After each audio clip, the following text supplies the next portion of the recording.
Chers collègues, vous avez reçu un courrier du directeur du site d'Alstom Crépin pour vous rappeler les 7 priorités de la direction. La majorité des élus du CSE souhaitent vous apporter leur réponse. Point 1. Assurer les plus hauts standards en matière de santé et de sécurité au travail, en particulier dans cette période de pandémie. Le CSE rappelle à Monsieur le Président de nombreux manquements sanitaires et sécuritaires au plus fort de la pandémie en 2020, la distribution de masques périmés de plus de 10 ans aux salariés de service sur les sites SNCF en avril 2020, la non-vérification des VMC dans les locaux communs, bureaux et salles de réunion, aucun protocole d'entrée et de sortie sur le site, aucune jauge n'est respectée dans l'entreprise, etc. Point 2. Garantir la satisfaction de nos clients par une bonne exécution des projets.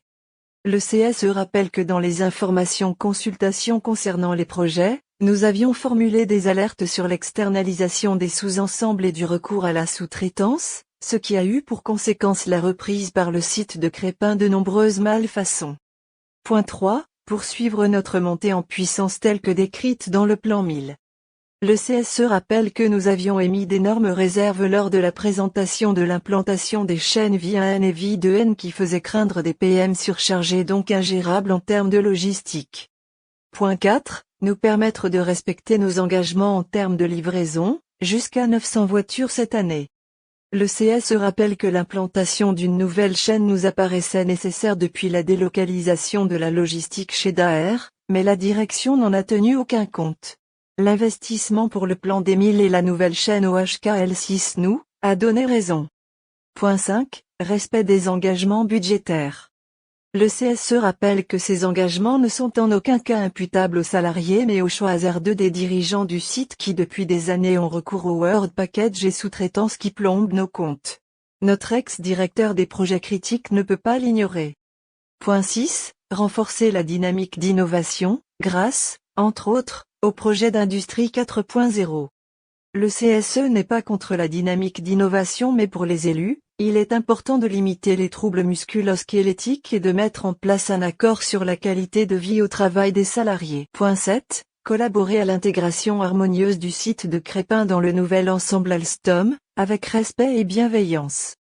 Monsieur le directeur nous dit, ayez confiance, l'article L1224 protège vos contrats et vos acquis, par conséquent le sujet n'est pas d'actualité. Mais le sujet est d'actualité car au terme des 15 mois, donc demain, vos contrats seront automatiquement basculés vers Alstom avec les avantages mais aussi les inconvénients des accords d'entreprise du groupe. C'est pour cela qu'il nous faut réagir vite autour de la table avec toutes les parties prenantes, afin de négocier le mieux pour les salariés de Crépin comme nous l'avons fait avec nos collègues qui ont été transférés chez Daher. Au sujet des embauches. Encore une fois, nous avons des grandes inquiétudes quand la direction emploie le conditionnel concernant les embauches de personnel intérimaire courant 2021. Alors que la précédente direction nous avait fait une promesse lors d'un CSE, celle-ci est actée dans un PV qui fait foi. Encore une fois, la direction fait défaut sur un engagement pris. Les élus du CSE sont des partenaires dans l'entreprise et non des réfractaires. Nos avis lors des réunions ordinaires ou extraordinaires sont constants et réfléchis. Au regard des décisions prises par la direction sur la politique de gestion des contrats contre l'avis du CSE. L'histoire nous donne raison. Cordialement. La majorité des élus.